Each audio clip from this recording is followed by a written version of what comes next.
বন্ধুরা, গৌতমের সাথে চ্যানেলে আপনাদের স্বাগত জানাই। আপনারা দেখতে পাচ্ছেন 12 মাসে বাঙালির 12 মাসে 13 পার্বণ, এবং আজকে আপনারা সবাই জানেন মা মনসার পুজো। এবং এই মুহূর্তে দেখতে পাচ্ছেন এই যে বাড়ি আনা এবং এই বুজির বাঁধে দেখতে পাচ্ছেন রীতিমতো ঘট এইসবে এই জল নিয়ে বাড়ি নিয়ে মায়ের এবার পুজো শুরু হবে। দেখতে পাচ্ছেন এই মুহূর্তে আপনাদের সামনে তুলে ধরছি। দেখতে পাচ্ছেন মা মনসার ঘট।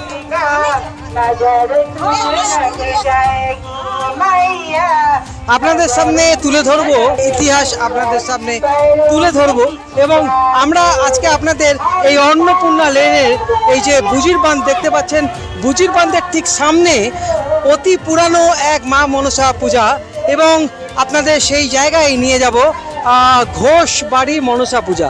ঘোষ বাড়ি চলুন আমার সাথে। এবং এই বাড়ির ঘোষ বাড়ির যে একটা ইতিহাস রয়েছে, এবং পদ্মপুরাণ কিংবা মনসা পুরাণ বলে যে রয়েছে, সেটি কিন্তু বাংলাদেশ থেকে তারা এনেছেন সঙ্গে করে। একসময় তারা বাংলাদেশি থাকতেন, এবং তারপর যখন এই ভারতবর্ষের মাটিতে এবং রানীগঞ্জে তারা আসেন, তখন কিন্তু আপনাদের সাথে করে এই যে পদ্মপুরাণ নিয়ে আসেন। চলুন এই বাড়ি আপনাদের সামনে তুলে ধরছি। এখন কিন্তু রাত্রি, কিন্তু সকালবেলাতেই বাংলাদেশের যেহেতু ওনারা সকালবেলায় কিন্তু পুজো হয়ে গেছে, দেখতেই পাচ্ছেন এই মুহূর্তে আপনাদের সামনে। এবং যারা আমাদের ভারতীয়রা রয়েছেন তারা কিন্তু মা মনসার পুজো হয়ে থাকে সন্ধেবেলা, কিন্তু এখানে এখন সকালবেলাতে কিন্তু পুজো হয়ে গেছে, দেখতেই পাচ্ছেন, যেহেতু বাংলাদেশের মানুষ। এবং আপনাদের যেটা দেখানোর চেষ্টা করছে এই যে পদ্মপুরাণের ইতিহাস, এবং তার সাথে আরও অনেক কিছু বাংলাদেশ থেকে এখানে কিন্তু এসেছে, তারা নিয়ে এসেছিলেন সঙ্গে করে। চলুন সেই সমস্ত ইতিহাসের আপনাদের সাক্ষী করাবো, দেখতে থাকুন গৌতমের সাথে।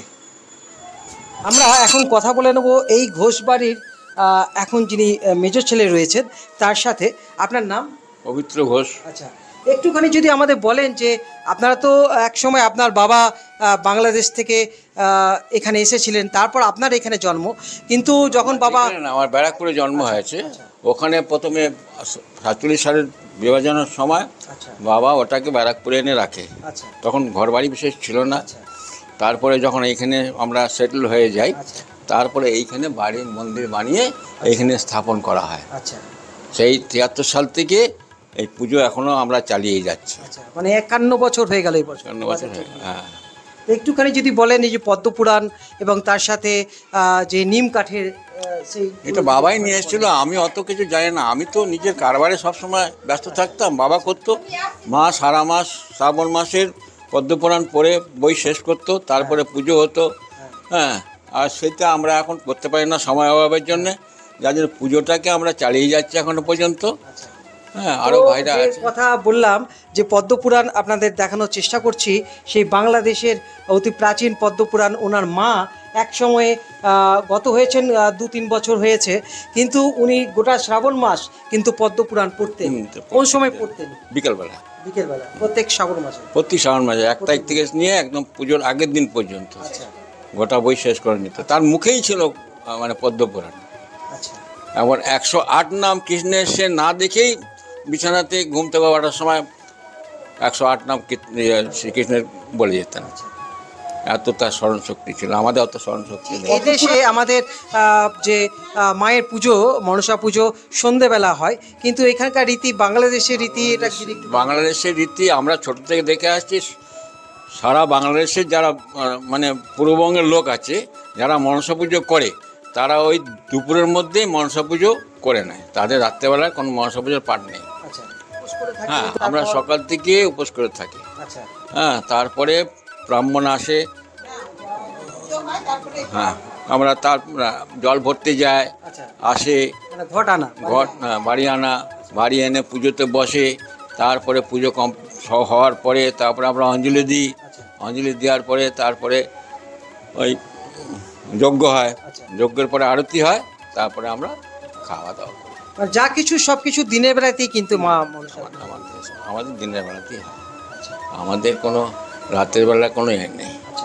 এবারে কী করতে সেটা পূর্বপুরুষরা বলতে পারতেন। আমাদেরকে যেটুকু দিয়ে গেছে আমরা সেটুকুই চালিয়ে যাচ্ছি আর কি। ব্যাখ্যা করার মতন এর থেকে বেশি আমাদের কিছু নেই। আচ্ছা, মায়ের প্রতিমা কাঠামো কি এভাবেই থাকে, এখানেই মায়ের মূর্তি তৈরি হয়? আমাদের বাড়িতে এই 1 বছর আগামী বছর পর্যন্ত এই প্রতিমা থাকবে। এই যে আজকে পুজোতে বসলাম, আচ্ছা ঠিক আবার আমাদের ডেলি নিত্য পুজো ব্রাহ্মণ দিয়ে হয়। আচ্ছা, ডেলি নিত্য পুজো হয়? হ্যাঁ, ডেলি ব্রাহ্মণ আমাদের বানানো আছে, মানে ইয়ে করা আছে। ব্রাহ্মণ আসবে 12টা 11:30 12টার সময় পুজো করে ডেলি চলে যাবে। এবং মনসা পুজোর ঠিক 1 সপ্তাহ আগে এই মূর্তি জলে বিসর্জন দেওয়া হয়, এরাই করে সব। তারপর আবার নতুন করে মাটির মূর্তি তৈরি করা? মাটির মূর্তি আমাদের আসে। এই মূর্তি এখানকার মূর্তি তো নয়, এটা আসানসোল থেকে আনতে হয়, বা ভালোভাবে বানিয়ে, মানে স্পেশাল। ও, এখানে মূর্তি বানানো হয় না, আসানসোল থেকে মায়ের মূর্তি নিয়ে আসা? আসানসোল থেকে নিয়ে আসা হয়, আগে হতো। ওখানকার কুমোররা এখানে আসতে একটু অসুবিধা হয়, কারণ এখানকার মূর্তি নিলে ফেটে যায়। আর ওখানকার কারিগররা যেরকমভাবে করে সারা বছর খুব সুন্দর, কিচ্ছু হয় না। এটাই পার্থক্য, আর কিছু না।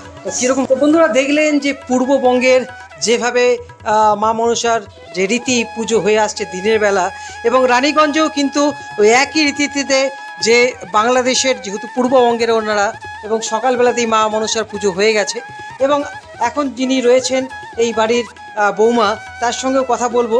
এবং দেখতে পাচ্ছেন উনিও পদ্মপুরাণ পড়ছেন, একটুখানি ওনার সঙ্গে কথা বলবো। দেখতে পাচ্ছেন গৌতমের সাথে। বন্ধুরা এখন দেখছেন পদ্মপুরাণ পড়ছেন এই ঘোষ বাড়ির যিনি বৌমা রয়েছেন।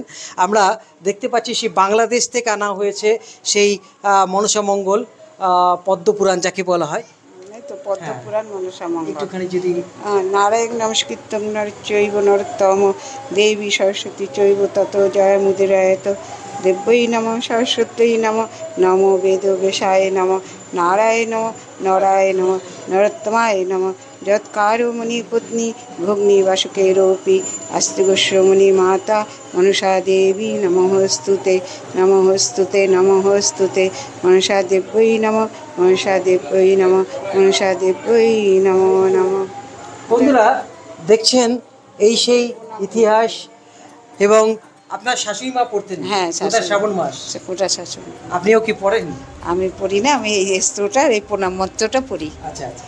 প্রত্যেক দিনই আমি প্রণাম মন্ত্রটা পড়ি। আসতে বইটা পড়া আমার পক্ষে হয়ে উঠছে না, সময়ের অভাব। 51 বছর ধরে তো পুজো হচ্ছে, আপনি কত বছর ধরে দেখছেন? আমি 45 বছর। 45 বছর। আচ্ছা, তো কীভাবে পুজো হচ্ছে একটুখানি যদি বলেন। কিভাবে যে বললো, আমাদের 7 দিন আগে ঠাকুর জলে দেওয়া হয়। জলে দেওয়ার পরে এই ঘর পরিষ্কার করা হয়, রং করা হয়, সব কিছু করা হয়। তারপরে ওই পুজোর আগের দিন ঠাকুর আনা হয়। পুজোর আগের দিন বারও হয়, তাই তো? হ্যাঁ, বার হয়। তারপরে ঠাকুর আমরা শ্রাবণ মাসটাই নিরামিষ খাই, ওটা শ্রাবণ মাসে নিরামিষ খাই। তো ওই আগের দিন আনা হয় বা 2 দিন আগে আনা হয়, যেরকম ওরা পাঠায় সেই বুঝে আনা হয়। তারপরে এই যে ঠাকুরের গয়না সাজানো সব আগের দিনই করে নিই, আজকে এই শুধু ওই পদ্মফুলের মালা আর এই ঘট জলে দিয়ে ঘট ভরা। আর এই যে দেখছেন সব এই প্রসাদ। কি আয়োজন করেছেন? লুচি থেকে আরম্ভ করে লুচি, নাড়ু, সুজি, তারপরে খইয়ের আর ফল ফলাদি আছে, মিষ্টি এইসব আছে, মিষ্টি আছে, ছোলা আছে, চিড়া আছে, এইসব। দুধ কলা তো আছেই, দুধ কলা তো মায়ের প্রিয়, ওটা তো দিতেই হবে। ওটা তো বন্ধুরা মা মনসা ইতিহাস শুনলেন। এবং এই বাড়ির কিছু কিছু আছেন যারা বিদেশে থাকেন, বাইরে থাকেন। হ্যাঁ, বিদেশে থাকে। হ্যাঁ, আমার মেয়ে আমেরিকায় থাকে, শিকাগোতে, আর ছেলে থাকে দুবাইতে, কাতান। তো তারা আসতে পারেনি পুজোতে? না, মন খারাপ। তারাও তো ওখান থেকে ভিডিওতে দেখেছে। হ্যাঁ, ভিডিওতে ফটো পাঠিয়েছে, ভিডিও কলিং করে তাদের করে। তারাও সুদূরে থেকেও কিন্তু তারা উপোস করেছিল। হ্যাঁ, উপোস করে আছে। তারা অঞ্জলি দেওয়ার পরে জল খেয়েছে। তো তারা ভিডিও চ্যাটের মাধ্যমে কিন্তু সুদূর আমেরিকা, সৌদি আরব, হ্যাঁ, সেখান থেকে কিন্তু তারা মাকে দেখেছেন। বোম্বে আমার ছোট দেওর থাকে, ও তাই অঞ্জলি দেওয়ার পরে ওকে ফোন করে দেওয়া হয়, তারপরে জল খায়। ও আসে, কিন্তু এবার আসতে পারেনি। ও আসে, ছোট দেওরও আসে। তো বন্ধুরা আপনাদের আজকে তুলে ধরলাম এই রানীগঞ্জের ঘোষপাড়ায় যে 51 বছর ধরে মা মনসার পুজো হয়ে আসছে। এবং দিনের বেলা যেহেতু পূর্ববঙ্গ আপনাদের পুরো ইতিহাস তুলে ধরলাম। যদি এই ব্লগ আপনাদের ভালো লেগে থাকে প্রচুর পরিমাণে ভিডিওটি শেয়ার করুন, আর এইভাবে পাশে থাকুন, ভালোবাসুন, আশীর্বাদ করুন যাতে আরও নতুন করে আপনাদের সামনে ভিডিও তুলে ধরতে পারি। আপনারা মা মনসার আশীর্বাদ নিন, কৃপা নিন। আপনারা ভালো থাকুন, সুস্থ থাকুন। আজকের মতো ব্লগ এখানে শেষ করছি। ধন্যবাদ, শুভরাত্রি।